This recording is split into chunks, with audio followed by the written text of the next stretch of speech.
Rose et du en grand sur Mosaïque.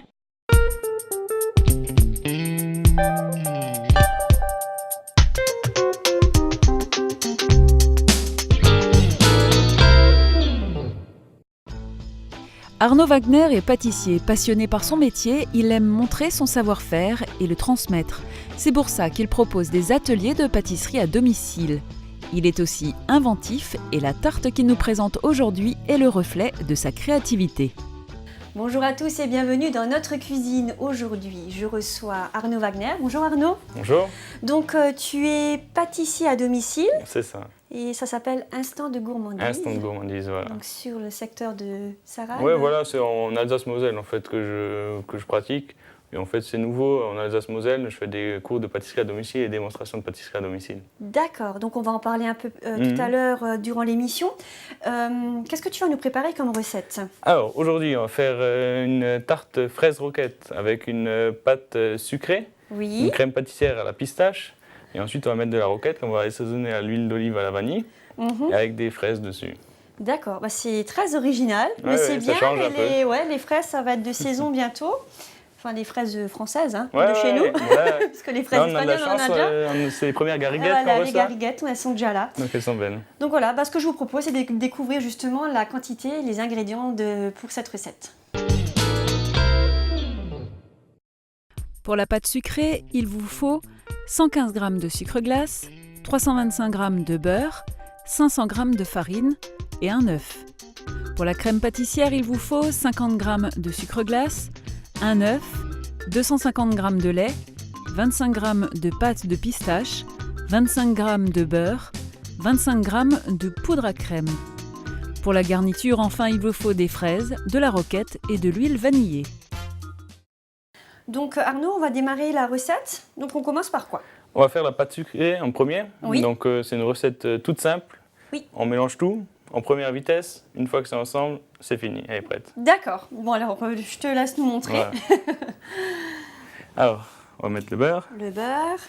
Déjà un peu ramolli. Oui, voilà, celui-là était un peu dehors. Donc, Bon, s'il sort du frigo, c'est pas grave, elle tournera juste plus longtemps. Oui. C'est pour ça qu'on l'a fait tourner en première vitesse. En fait, quand on l'a fait tourner en première vitesse, on évite de lui donner un peu de corps et de faire trop fondre le beurre.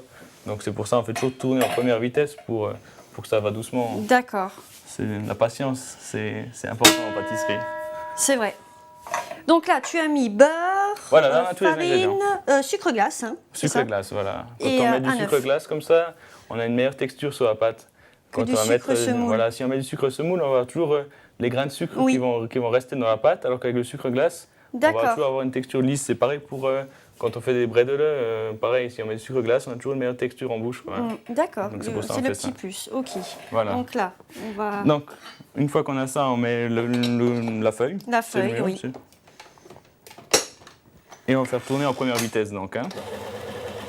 Donc on laisse tourner. Voilà, on laisse tourner comme ça, sans accélérer. C'est important de ne pas trop accélérer parce que sinon le beurre va trop fondre et c'est pas ce qu'on recherche. On va le laisser tranquillement en première vitesse et pendant ce temps, on peut faire d'autres choses. D'accord. Donc nous, on va laisser tourner. Ça nous laisse un peu l'occasion de parler un peu de ton activité. Donc c'est un peu nouveau. Hein. Ouais, c'est nouveau en fait. C'est un concept que je lance. Voilà, j'ai vu, bon, ça se fait déjà dans quelques grandes villes en France. Et donc je me dis que ça serait peut-être pas mal de le faire en Alsace-Moselle. Oui. Et c'est surtout pour permettre à n'importe qui de pouvoir faire de la pâtisserie à la maison en ayant des cours à domicile. Et donc ensuite, voilà, on verra qu'on utilise des ingrédients un peu spécifiques, du matériel spécifique.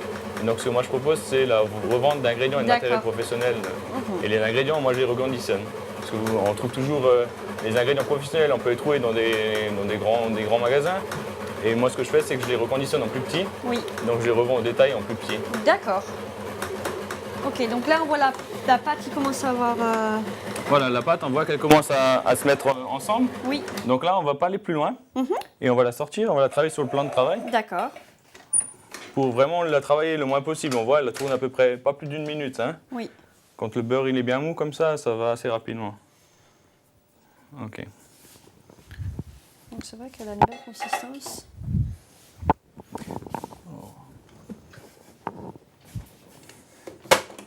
Donc là, travail au robot, c'est fini. Voilà, on a fini. Il n'y a pas beaucoup de travail ici. Non. Ok. Quand on est comme ça, on va juste l'écraser avec le La poignet paume, ouais. pour vraiment voir qu'on n'a plus de traces de beurre dans la pâte. D'accord. C'est ce qu'on appelle fraiser en fait. Bon, c'est pas tellement important de savoir le terme, mais Oui, mais c'est bien de le savoir quand même. oui, comme ça on est sûr qu'il n'y aura pas de traces de beurre dans notre pâte une fois qu'on va l'étaler. Oui. Ok. Donc voilà, la pâte est prête.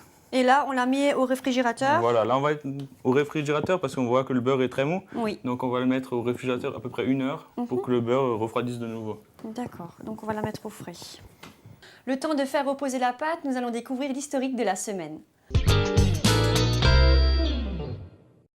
La fraise est le fruit préféré de bien des Français. Et pourtant, botaniquement parlant, c'est un faux fruit. L'espèce la plus consommée dans le monde est issue de l'espèce hybride Fragaria X ananassa, qui associe la saveur de la fraise de Virginie et la grosseur du fruit du fraisier du Chili. En 1740, la ville de Plougastel, déjà productrice de fraisiers des bois, devient le premier lieu de production de cette nouvelle espèce, dite fraise de Plougastel. La ville abrite depuis 1997 le musée de la fraise et du patrimoine. Une variété légèrement plus petite sera développée dans le sud de la France à partir de croisements avec des fraisiers nains méditerranéens moins exigeants en eau. La gariguette est issue de travaux de l'INRA. Sa saveur se rapprochant davantage de celle de la fraise des bois, c'est la variété de fraise la plus vendue en France aujourd'hui. Arnaud, notre pâte a reposé 1 heure au frigo. Voilà, 1 heure au frigo, on voit le beurre il a bien durci de Voilà, nouveau. exactement, elle a bien durci. Donc qu'est-ce qu'on fait maintenant? Donc maintenant ce qu'on va faire c'est qu'on va la baisser, c'est-à-dire qu'on va l'étaler. Oui. On va la piquer et on va la foncer. La foncer, c'est donc la mettre dans le moule. Hein. Oui. Et ensuite, on va lui laisser encore peut-être 5 minutes de repos juste pour qu'elle se détende bien. Et ensuite, on va la mettre au four qu'on a D'accord. préchauffé 200 degrés. Ok, donc je te laisse faire. Ok. Donc on va mettre un peu de farine sur le poste de travail. Et on va commencer à étaler la pâte. Alors on va toujours tourner à peu près d'un quart de tour pour toujours garder une forme bien ronde. Hein. Pour qu'elle reste ronde. Sinon, elle se retrouve rectangulaire. Voilà, c'est pas le but. Hein. Ok. Donc la quantité de pâte qu'on a fait tout à l'heure, c'est en fait pour 2 tartes si on veut. Voilà, voilà, en fait la recette c'est pour un œuf. Mm. Donc on ne va pas faire moins qu'un œuf, donc ça fait à peu près 2 tartes. Après, ça dépend s'il est petit ou des grandes. Voilà, on va pas aller trop fin D'accord. parce que bon, c'est quand même bien. Moi j'aime bien quand il y a beaucoup de pâte quand même sur une tarte. Donc on va pas aller trop fin, on va être à peu près sur un demi-centimètre. D'accord. Voilà, ça suffit comme ça. D'accord. Ensuite on va la piquer. Donc là on a un super rouleau piqué. Au début, je me demandais ce que c'était. Hein. Ok. Ah, mais c'est magique ça. C'est magique, hein, ça va vite. C'est ça. super. Ok, et donc ensuite ce qu'on va faire c'est qu'on va la reprendre sur notre rouleau. On va l'enrouler.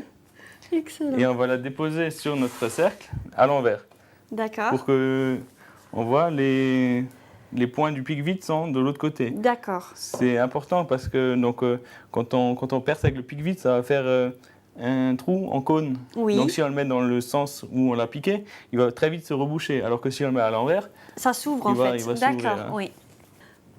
ok, donc on a bien descendu les bords. D'accord. On va passer un coup de rouleau sur le cercle. Bon, là, il y a beaucoup de pâte parce que c'est une mini tarte. Oui, que tu voilà, nous là on fais, fait hein. une petite tarte. Hein. C'est Faut pour pas deux trop manger en C'est pour non 2 plus, hein. personnes, ça. Et on va juste remonter bien les bords Non, mais c'est joli, quoi. pour faire un beau D'accord. fonçage. Hein. Donc, on tapote bien. Voilà, ce qu'il faut éviter, c'est de mettre trop de traces de doigts, parce qu'en appuyant trop fort, on va Écraser, diminuer l'épaisseur oui. de la pâte, et ensuite ça va cuire trop vite. Hein. D'accord. Donc voilà. Une fois qu'on est comme ça, on reste 5 minutes de repos à peu près. Oui, et après, on enfourne. Donc, on peut continuer. Donc, on va faire la crème pâtissière. Voilà, alors pour la crème pâtissière, Oui. on a besoin de 250 g de lait. Oui. On va mettre dans la casserole. On a le sucre. On a donc 2 fois 25 g. On va Oui. mettre 1 fois 25 g dans le lait. Oui. Ça évite déjà qu'il brûle D'accord. dans le fond. Et 1 fois 25 g Dans le pot. dans un pot à côté. D'accord. Ensuite, On va chauffer le lait. On va chauffer le lait, mais on va mettre la pâte de pistache avec. Mhm. Parce qu'en fait, quand on a quelque chose comme ça pour aromatiser, c'est toujours bien de le faire bouillir. D'accord. Ça élimine plus de bactéries que si on le mettrait dans quelque chose qui ne bout pas. D'accord. Avec la vanille, c'est pareil, on met toujours la gousse de vanille Dans le lait bouilli. dans le lait bouillant. Donc la pâte à pistache, c'est vrai que ça se trouve pas trop dans le commerce. Oui, voilà. Donc on peut faire appel à Voilà, vous. c'est là que j'interviens. Voilà, un petit coup de pub. Voilà. Donc 25 g de pâte de pistache.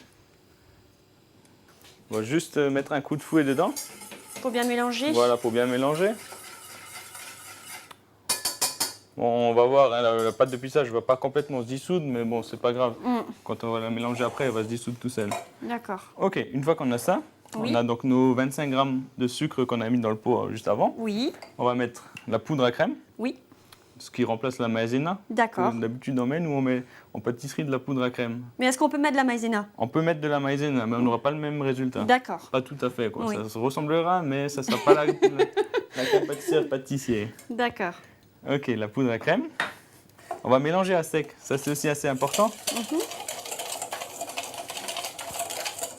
Quand on mélange comme ça à sec, le sucre et la poudre à crème, ça évite d'avoir des grumeaux.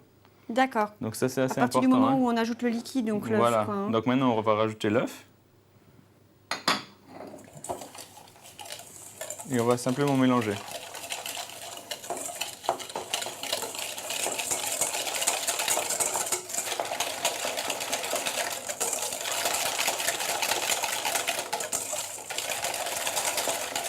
Vous voyez, comme ça on n'a pas de grumeaux Ouais. et on est bien. Donc notre appareil est prêt pour réaliser notre crème pâtissière. On a le lait qui est en En train plus, elle est d'attendre de rapide, bouillir. celle-là. Hein. Ah oui, moi je fais des choses qui vont vite.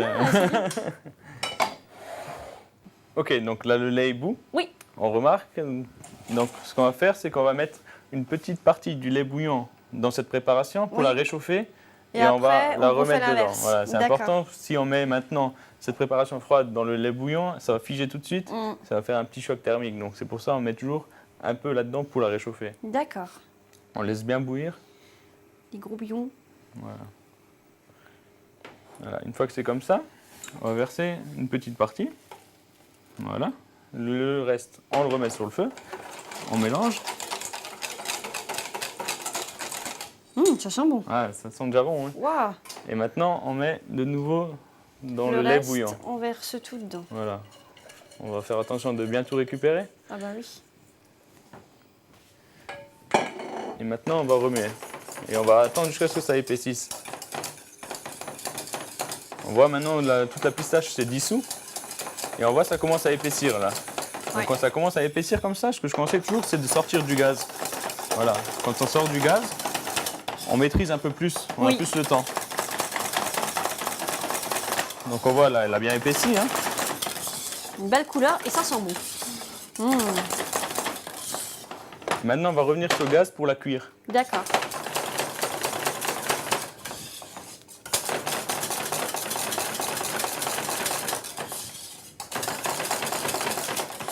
Et on va voir, elle fait des gros boulons. On voit, il commence à se lever, c'est-à-dire que elle commence à cuire. On voit hein, les Oui. grosses bulles qui remontent Qui là. hein. remonte, ouais. Donc là, c'est bon, c'est qu'elle est cuite. hein. C'est qu'elle est cuite, on peut arrêter Ouais. la cuisson. Voilà, alors. et on voit, elle tient bien. hein. Ah, elle est belle. Hein. Donc une fois qu'on a ça, on va la débarrasser. On peut se resservir du pot, Oui. hein, ça pose pas de problème. hein. Et on la laisse refroidir. Voilà. Et ce qu'il faut, c'est pareil, la refroidir le plus rapidement possible. Pour pareil, plus ça refroidit vite, moins il y a de bactéries qui va dedans, donc c'est toujours mieux. Quoi. D'accord. Donc, on va la mettre au frais.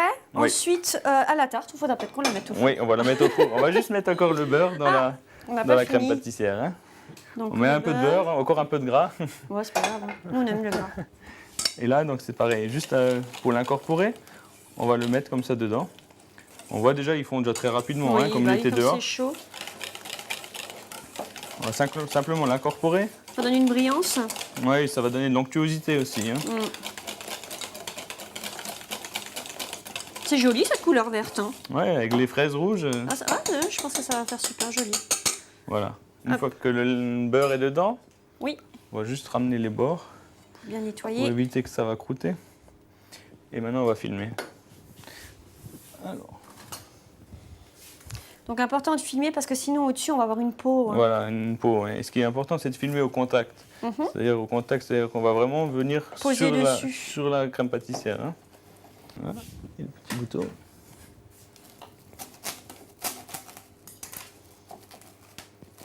Voilà.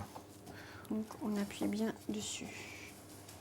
Voilà, une fois qu'on est comme ça, on peut la mettre au frigo, la D'accord. laisser refroidir le plus rapidement possible. Très bien. On enfourne la pâte. On va enfourner la pâte, oui. C'est mieux quand c'est cru, quand c'est cuit que cru. Voilà, donc la pâte, combien de temps? Voilà, on va le faire à la couleur. Hein. On va Oui. voir quand ça sera bien doré, on va la sortir. Il n'y a pas vraiment de temps, je dirais une vingtaine de minutes. Après ça dépend de la taille de la tarte Voilà. aussi. Là c'est une petite. Voilà, plus donc, vous avez de grandes tartes, plus elle va cuire. Quoi. D'accord. Donc on va laisser cuire. Voilà. On va laisser reposer la crème pâtissière et on va voir avec Laurence le thé qu'elle nous propose avec cette bonne recette. Bonjour Laetitia, bonjour Arnaud. Pour accompagner votre dessert, je vous propose aujourd'hui un thé vert aromatisé appelé le thé des légendes. Quelques petites informations. Quelle est la distinction entre le thé vert et le thé noir ? La distinction en fait vient d'une différence de manufacture. Le thé vert ne subit pas de fermentation. Gustativement, il est plus doux et plus subtil que le thé noir et possède davantage de vertus thérapeutiques. Il est riche en vitamine C, en oligo-éléments, c'est un antioxydant, il est riche en fluor, il prévient également les maladies cardiaques et l'hypertension. Ce thé vert des légendes mérite d'être goûté, bien sûr en raison de ses bienfaits, mais aussi pour son breuvage délicat. On découvre des saveurs d'agrumes des pays lointains.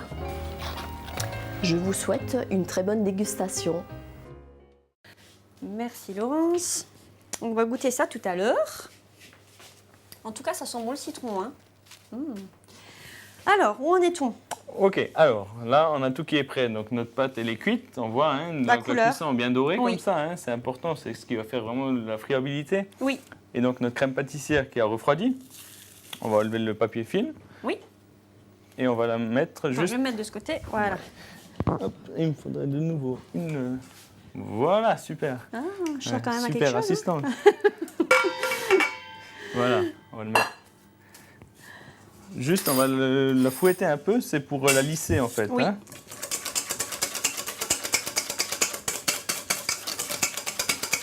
Voilà, et on s'arrête dès que c'est lisse. Hein. Oui. Sinon, après, Et en fait, on va la dresser juste en spirale dedans pour avoir toujours la même quantité de crème pâtissière sur l'ensemble des parts. D'accord, donc on fait un escargot. Voilà.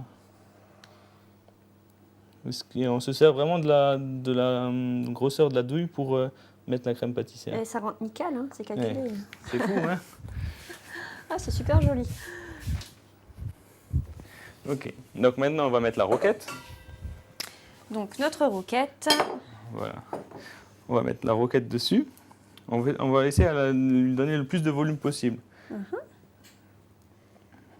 Je suis curieuse de goûter quand même. Hein. Ouais. Moi, la roquette, quand c'est pas assaisonné comme ça a un goût de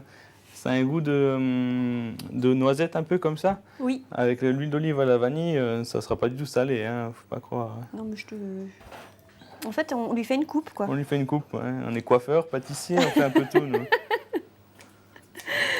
Ok. Et en fait, voilà, ce qu'on va faire maintenant, le but du jeu, ça va être de faire un peu comme si les fraises, elles sont tombées dessus. Donc, on va pas les ranger, on va vraiment les mettre dessus. Hop, on les jette dessus, quoi. Voilà, comme elles viennent, pour vraiment donner un effet un peu fouillis, comme ça. Bordel organisé. Ah, d'accord. Ah, c'est chouette. Par contre, celle-là, on la prépare, il faut la manger tout de suite, je suppose. Hein. En fait, si Elle on peut- la mange... Elle peut se conserver un petit oui, peu. voilà, c'est un peu comme en pâtisserie. Si vous achetez la tartelette le matin, vous pouvez la manger le Mm. soir. Le lendemain, elle commence déjà À un peu ramollir, quoi. à ramollir la pâte. Hein. Petite dernière. Voilà. Une fois qu'on est là, Oui. on va prendre notre huile Alors, d'olive voilà, vanillée. explique-nous ce que c'est, ça. Ouais, alors ça, c'est de l'huile d'olive Oui. vierge. Mhm. Et là-dedans, on met une gousse de vanille dedans. D'accord. Là, j'ai juste mis les graines, Mhm. mais on peut très bien mettre toute la gousse de vanille dedans pour vraiment faire infuser l'huile d'olive avec la vanille. Mais on laisse ça infuser combien de temps? Ça, si vous voulez faire pour la tarte, c'est bien de la faire une semaine avant, mais ensuite ça se conserve. Hein, on peut le D'accord, garder donc plusieurs si on mois. veut refaire une fois la tarte plus Voilà. tard, Ou pour autre chose. Hein, pas forcément que pour cette tarte. Hein, ou si vous trouvez une autre utilisation, il n'y a pas de problème. Hein. Oui, Je ne me vexerai pas. Ok, donc on va juste mettre un tout petit peu comme ça. Donc sur de le l'huile dessus. d'olive à la vanille. Voilà, c'est juste pour assaisonner un peu la salade. Hein. Oui, bah oui, forcément. C'est le petit côté cuisine. Ok, et ensuite on va juste, avec un petit pinceau, mettre un peu sur les fraises pour vraiment bien voir les graines de vanille sur les fraises. Ça donne aussi la brillance. Hein. Oui. Toujours important, ça est brillant, c'est ce qui nous donne l'appétit. Oh là là, qu'est-ce que c'est beau. Voilà. Donc maintenant, on va juste décorer avec quelques fruits frais. Voilà, là, on a des belles framboises. On va déjà y mettre celle-ci. Oh, ça sent le printemps, presque l'été. Hein? Non, plus que le soleil. Allez, là, c'est pas gagné encore. Hein. Faut y croire, faut y croire. Voilà, j'ai un petit disque noir, ça ressort bien avec le vert dessus. Super joli. Et voilà, notre tarte. Bon, on va, Fraise on va la goûter quand même. Oui, on va quand même la goûter, Hein, on va celle-là. voir si elle est aussi belle, bonne que belle. Hein. Oui, on va croiser les doigts maintenant. On va se mettre à table, mais avant, je vous propose de découvrir la récap. Pour la pâte sucrée, mélangez tous les ingrédients au robot à vitesse 1. Laissez reposer pendant 1 heure au frais. Pour la crème pâtissière, faites bouillir le lait avec la pâte de pistache et 25 g de sucre. En parallèle, mélangez le reste du sucre avec la poudre à crème et l'œuf. Mélangez une partie du lait bouillant avec ce mélange et ajoutez-le au reste du lait en remuant jusqu'à ce que la crème épaississe. Laissez cuire 1 minute. Ajoutez le beurre hors du feu, filmez et laissez refroidir rapidement. Abaissez la pâte sucrée et foncez-la dans un moule à tarte. Piquez le fond de la tarte et laissez reposer 5 minutes. Enfournez une vingtaine de minutes à 200 degrés. Garnissez le fond de tarte de crème pâtissière à la pistache, couvrez de roquettes et parsemez de fraises coupées en deux. Arrosez d'un petit filet d'huile d'olive vanillée. Bon appétit! Donc c'est super joli. Hein. En plus, tu as même réussi à la couper bien. Hein. Ah oui, je fais un peu de service. On va goûter. Oui, c'est parti. Laissons-nous surprendre. Attends, je vais prendre un morceau de fraise avec.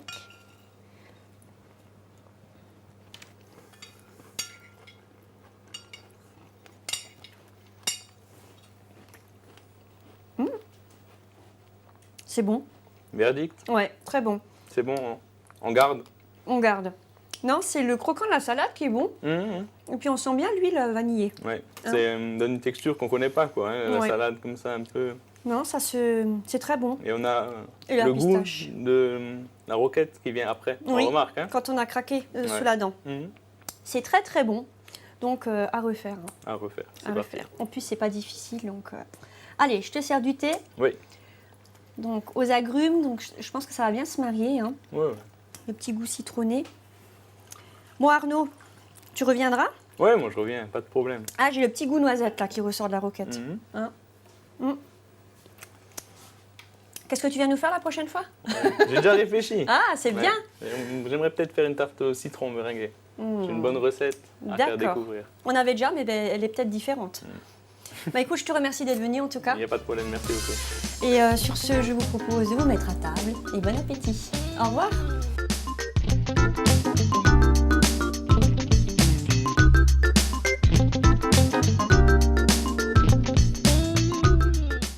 Mosaïque vous remercie de votre fidélité.